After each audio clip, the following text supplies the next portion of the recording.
Well, hello and welcome to the St. Lucie County University of Florida Extension Solutions for Your Life show. Today I have as our special guest Kate Rotundo, who is our urban horticulture agent for St. Lucie County University of Florida IFAS. Kate, welcome. Thank you very much, Ed. Good to see you. It's always nice to have you on the show. I know we had you on last year and we had a lot of fun, and I think we're gonna have the same amount of fun today. Absolutely. So you're ready? Now, Kate, people have their favorite times of the year. You know, kids have Christmas and Easter, and I think adults probably like the 4th of July. Yeah. But you know, for me, one of my favorite times of the year is when we can start to put in our backyard vegetable gardens. Me too. I have a personal passion for backyard gardening and urban agriculture. So yeah, I find that to be one of my real favorite times of the year, getting ready to plant your garden. And you know, we talk about, in the office, we talk about, well, it's time to start ordering our seeds and it's time to start seeding. And you and I kind of grow two different ways. I prefer vertically, where you're more in ground or raised beds. So these are really some of the things that I would like to discuss today. But before we get to that, give me a little idea of your background and how you got here today. Yeah, how did I arrive? Let's see. I was hired as the urban horticulture agent in January of 2017. So it's going on, I guess, almost 2 years now. 2 years you've been with us. Yeah, I know. It's flown by. But prior to that, I've had about 15 years experience with the U.S. Department of Agriculture, and mostly doing vegetable research and soil health. So being a field technician, that was my job. But like we said earlier, that's also, you know, some of my personal passion to grow vegetables that you can eat. Yeah, and so, you know, in our line of work, what we like to do is to utilize applied sciences. And I think with your background in field operations and now in classroom and extension work, you're really fit to do that. So let's talk a little bit about starting and maintaining a vegetable garden. And so the first thing is that why should we grow vegetables and herbs? And what are some of those really good reasons? That's a good question. There's a ton of reasons, and everybody is going to be a little bit different. But some of the things that I think of is the freshness and the quality of some of the garden varieties or crops that you can grow in small amounts or large amounts. They're super healthy. They're coming from literally your backyard into your kitchen and your table. Some of it is it's just a lot of fun. Being able to grow something on your own and have some of those bragging rights that we've talked about before. Right, yeah. Being able to share with your family and friends is really something kind of special, a little more special than just, say, getting it from the grocery store. But there's a ton of different reasons why people do it. It's a relaxing activity. It does take a little bit of commitment, I think. But I think there's a real surge and sort of kind of a movement of people really coming back to the land a little bit, and even just growing 1 or 2 tomatoes or just even starting out with some herbs. I think people are really starting to get back into that lifestyle and see some of the benefits that a backyard garden can have for you and your family. Well, I know my son-in-law lives outside of Baltimore, and during the winter when they come down, they visit with us. He barely even stops to say hello. He's like right out to the garden. He's like a rabbit. He just starts picking up all those that lettuce and tomatoes and things. Well, so where I would really like to concentrate on today is to get folks to start to vegetable garden. And oftentimes that's the hardest obstacle. Sure. And one of those obstacles is, when do I start? Because a lot of folks that come to us have lived up north, and their gardening season is completely opposite. Different. So let's talk a little bit about maybe when you want to start your seeds and when you want to plant your garden, and how long that garden will remain for. Keep going. Yeah. It is. It's sort of interesting that Florida, out of all the other places, you know, especially in North America, we have a very different growing season. We really, technically, especially central South Florida, we have about 3 growing seasons: fall, winter. I know it's not super cold for people who are, you know, coming from the Northeast or the Midwest. So fall, winter, and then a spring crop. So you have, it's sort of fun because you have a lot of time to have a backyard garden, and some of those crops can overlap each other. We have a great source at IFAS. It's available online. The Florida Vegetable Gardening Guide is a great source for folks to use. It's available online to print or just browse through, but it really gives you sort of a timetable for some of those crops that you may be wanting to start, say, in the fall, those warm season crops like tomatoes and peppers.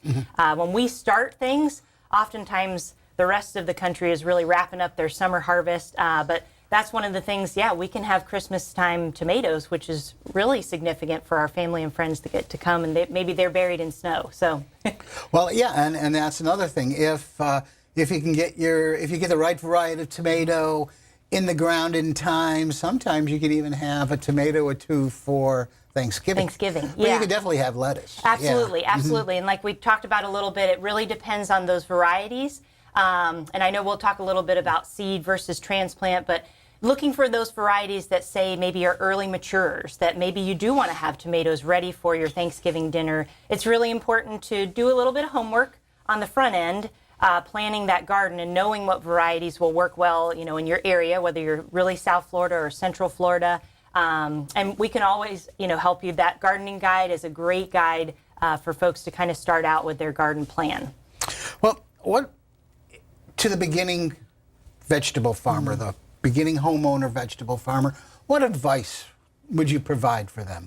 Yeah, that's a great question, because sometimes, people talk about these large gardens, and sometimes it can be a little bit overwhelming for maybe a person who hasn't gardened before, or maybe they're new to the area. I think I would say start small. Start small with herbs or maybe a few varieties of tomatoes.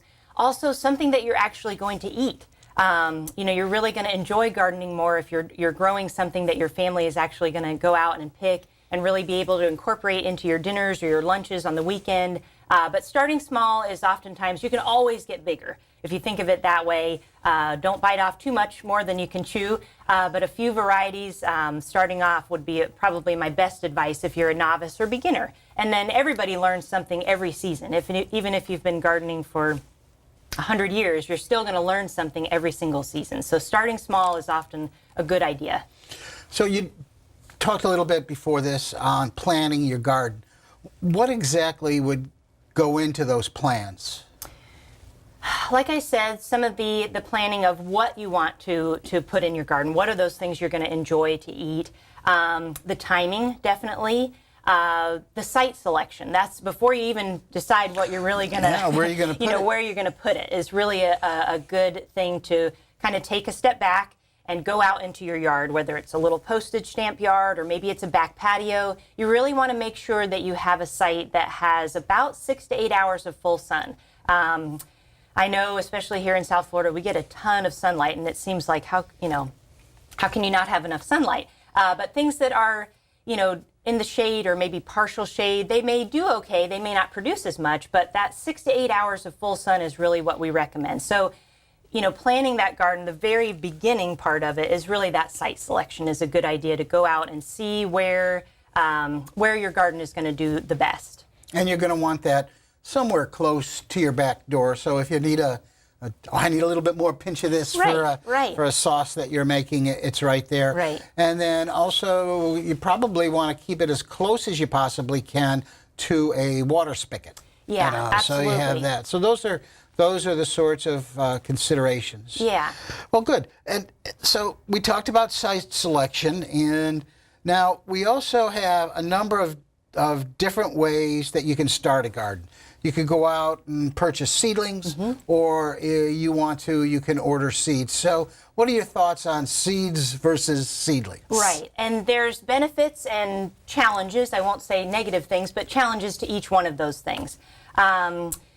Seeds, if we just concentrate on that category, can be really, you have a lot more options. Seed catalogs, I was talking with folks yesterday that's some of my favorite shopping is going through seed catalogs. I'm not a great shopper in any other aspect, but seeds, I really love looking through those catalogs because you can really choose varieties that maybe are a really deep red or orange carrot, or maybe you've got some purple varieties of tomatoes. So you can choose varieties that maybe aren't transplants available at the nursery. Seeds can represent a little bit of a challenge because you are the caregiver from the seed to when it grows, to an individual plant. So that can be a little bit more of a commitment. But like I said, the choosing of the varieties, looking for those varieties that maybe are a little more pest resistant. There are heirloom breeds that have been bred over time to be a little more resistant to some of the pests that we have, especially here in South Florida, nematodes, some of the diseases that we have. So looking at your seed packets and your seed catalog and reading those really beautiful descriptions about what they're resistant to, or when they, maybe they're late season bolters and they won't react to the heat very well. So you want to make sure you read those packets really well. But like I said, you're the caregiver, so that's a little bit more of a challenge or a commitment to take them from seed to transplant. Transplants, you go to the nursery, someone else has already done that work, and they've made them to be, tiny little baby plants that are basically ready for you to go back into your garden. There might be a little less selection variety, I guess, from a nursery. So there's benefits and challenges to both ways. Okay, let me back up a little bit. Remember, I'm a beginning farmer. Right. And there was a couple of things in there that you had mentioned. One was heirloom tomatoes. So what is an heirloom? Heirlooms, yeah, that's a really good question because a lot of people get a little bit confused about hybrids and heirlooms. And these are just, heirlooms essentially are plants that have the same genetics that have been bred over time. And so maybe you share seeds with me that maybe you have an heirloom tomato that when I plant that seed, I'm going to get the same tomato that you had.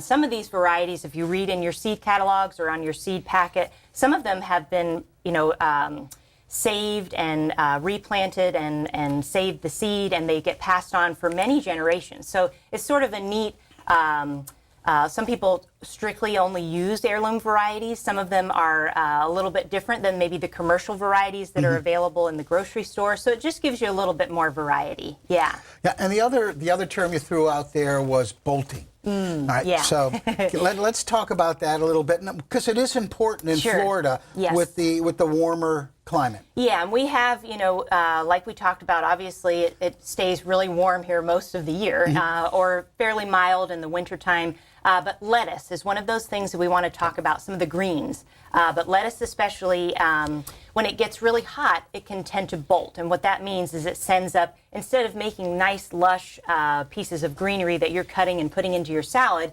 that plant starts to put the energy up into flowers and seeds. And so those leaves start to get a little bit smaller, they turn a little bit more bitter, and it's not something normally that you want in your garden. So a variety that say is slow to bolt, it can handle the heat a little bit better and not do that bolting right away. So that's something, especially in Central and South Florida, those are varieties that I look for. Now when you have seeds, some of them are pelleted, where it's a really just kind of a inorganic type of coating to it that will protect the seed. But also when you're putting seeds in, you can see them. Yeah, yes, you can see them. Some of those seeds are really some of them are really, really tiny, especially some of the herbs. Carrot seeds are really small. They're almost like a little poppy seed. Some of that pelletizing material that they put around there just helps the gardener out. You can kind of see the seeds a little bit more. See where you're going to drop them. And we have all different types of seeds. Again, we'll have hybrid, we'll have the pelleted seeds, we'll have the USDA certified organic seeds.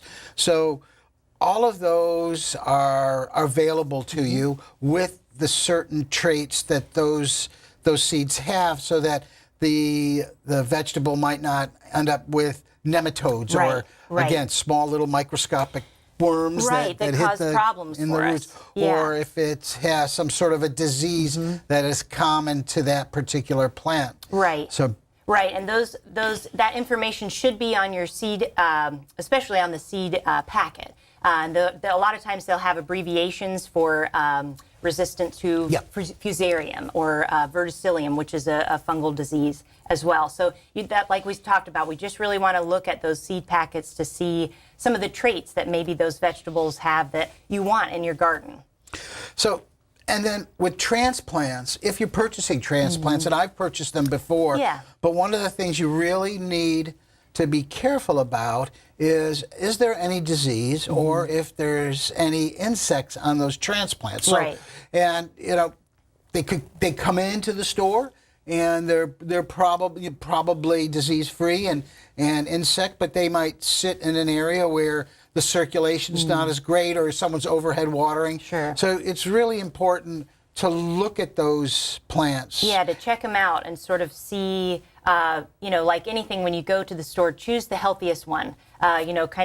I feel bad for them, but you got to keep those ones away that are not, maybe they're a little spindly or they have some insect damage on them. Really try to, take your time. If you're at the nursery or the box store that has the transplants, take your time and, lift those leaves over and look to see if there's any sort of sign of disease or insect pressure. Leave those at the store and pick the healthiest ones you can for your garden. Well, we could talk about seeds and seedlings for the rest of the show, but let's move on a little bit. Okay. Let's talk about different types of gardens. We have a raised bed garden, and in Florida with what we consider soil, which others may consider sand. Sure. So, and I guess in essence, we're always farming or growing hydroponically, Right. but we have raised beds, and we also have vertical gardens where the plants are grown in a different sort of substrate, Sure. like coconut coir or peat moss or something like that. So let's talk about the two different kinds.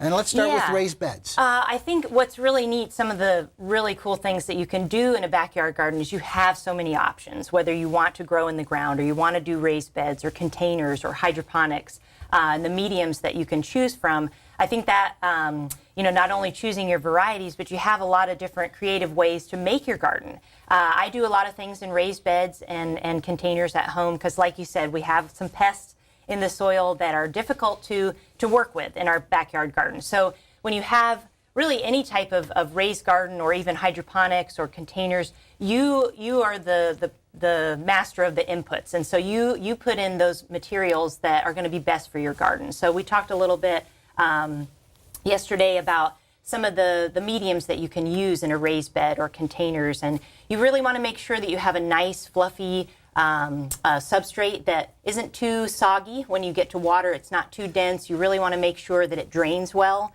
You don't really want to have your roots sitting in a lot of water. Most vegetable crops don't tend to like that. But raised beds, you can use things like perlite and sphagnum peat moss, have a nice mix of that nice fluffy mix, and a little bit of, say, black cow manure, you can get those things in bags at nurseries or big box stores oftentimes. So there's lots of things to choose from. So it's hard to pinpoint for each gardener what they want to use. But raised beds, that's kind of fun because you can put in those and make your own soil mixes, which can help your garden out. Things like coconut coir that you mentioned in hydroponics or perlite when you're growing in vertical towers, those are things that can also let things drain really well so that your roots of your vegetables aren't really sitting in soggy, dense material. Yeah, and with the square foot garden, typically it might be a 4x4. Yep. So you're looking at 16 square feet. Yeah. And so the boards on those can be as little as a 2x6, right? 2x6, 2x8, however you can kind of work that into your space.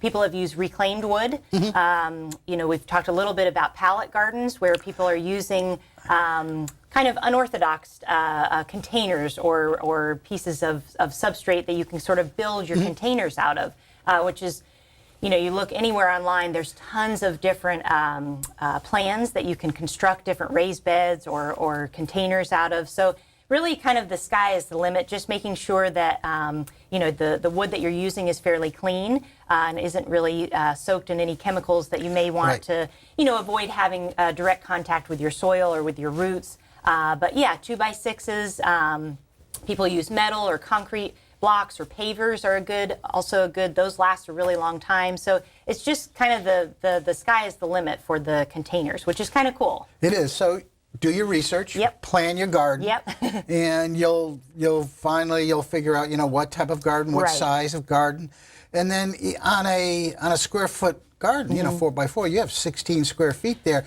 and you'd be surprised what you can pack into that. Yeah. But some of the things you don't want to do is like with your tomatoes, you don't, you got to think about spacing on that. Maybe put them in the corners or something. You got to give things enough room, and that's one of the things that we often refer to the vegetable gardening guide from IFAS. It has some spacing requirements, and even in your seed catalogs, oftentimes they'll have spacing requirements. So that's, again, part of your research to do about what you want to plant. But giving things enough room, the square foot garden, you don't have to have half an acre to grow food for your family. It can be a really small plot. It can even be a patio. We've talked a lot about and done programs with bucket containers, container gardening, and that's something that is fun for people who are in condos that maybe they just have a little trellis or a porch.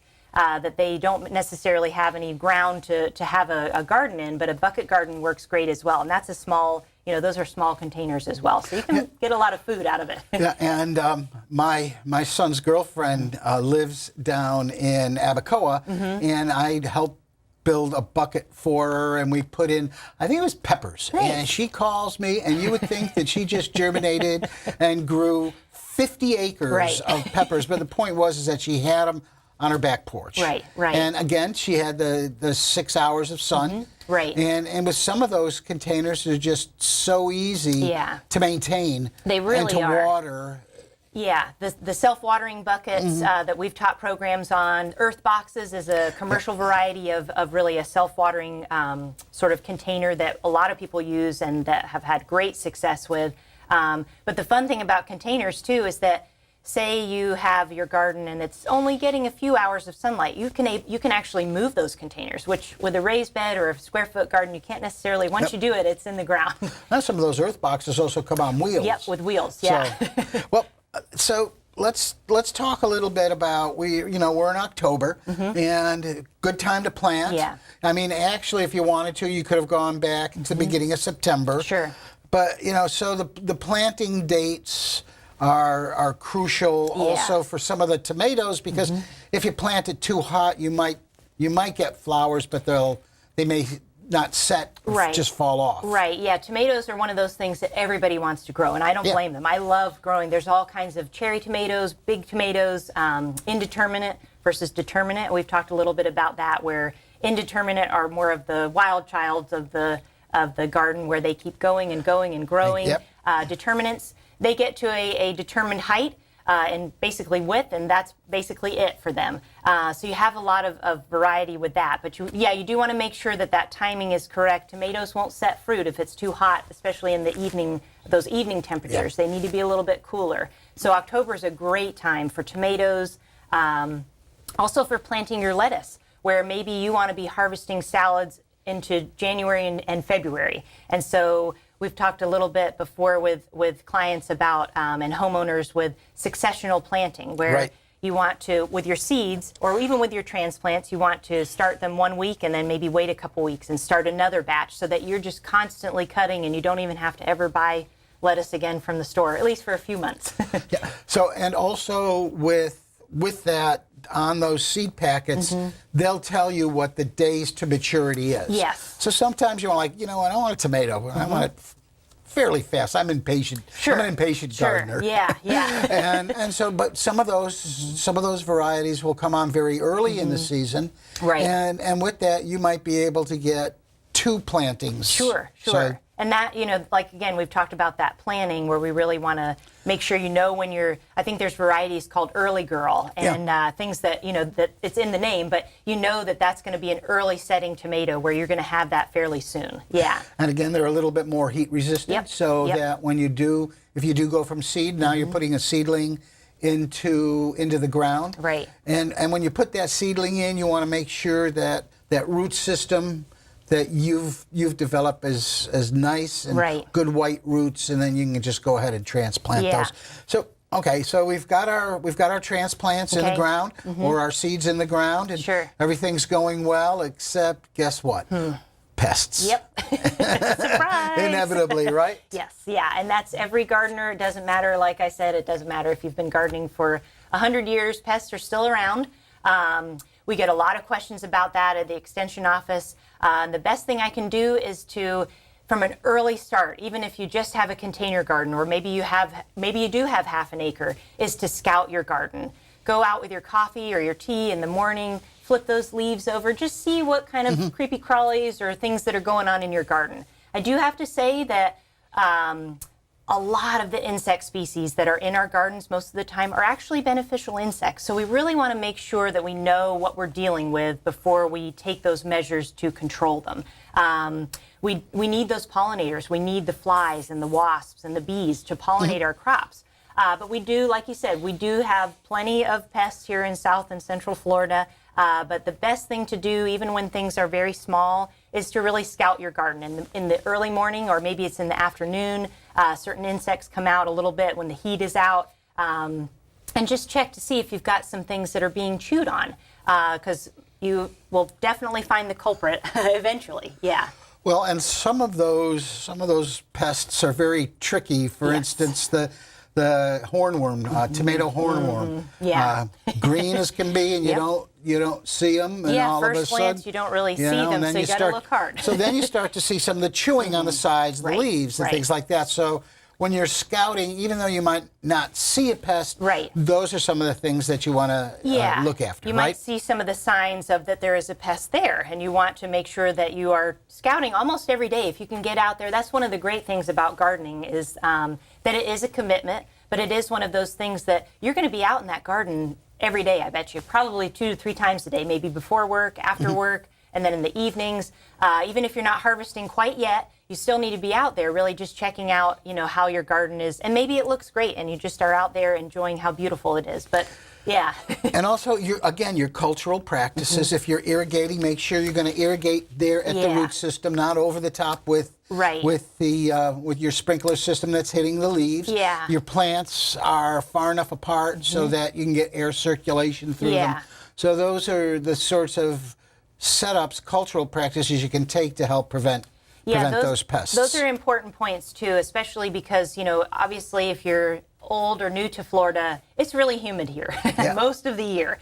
We do want to make sure that we have good air circulation in that garden. You give things enough space. When they are going to get big, you need to make sure they start out small, but give them enough room to grow. Overhead watering is we don't really recommend that. That's a really good point to, if you can, if possible, to water at that soil line so the water really gets to the roots. Oftentimes, we have fungal issues on leaves when we start to do a lot of overhead watering. Obviously, it rains. We need the rain, but if any of the excess water that you are providing for your garden, make sure, if you can, use soaker hoses. Those are easily available at stores or nurseries, easy to use and easy to move around, or just a regular hose as well. Kate, we're running out of time. Okay. Like I said, we could go on for another hour, but they're not going to let us. Yeah. So let's talk about some of your upcoming programming. Okay. What are you going to be doing this fall and getting into the winter? Yeah, we've got some things, cooking as far as the fall and the winter time. So be sure to get on our Facebook page with St. Lucie County Urban Horticulture and also St. Lucie County Master Gardener Facebook page. We'll be posting things and programs that we'll be doing. We'll be working a little bit with the Fort Pierce Community Garden. We're going to set a date, hopefully pretty soon, for another Sip and Sow at Sailfish Brewing Company. Have been gracious hosts, and we'll do a bucket garden demonstration there as well. So yeah, check us out and keep in touch with us to know what programs are upcoming, and hopefully good luck with your gardens. And all the information that we talked about today will be posted up on your Facebook. Absolutely, yes, and we'll keep that going throughout the fall and winter season for gardening season. Kate, thank you so much for joining us today. We really appreciate it. Thank you, Ed. And all of your enthusiasm. Thank you, Ed. Yep.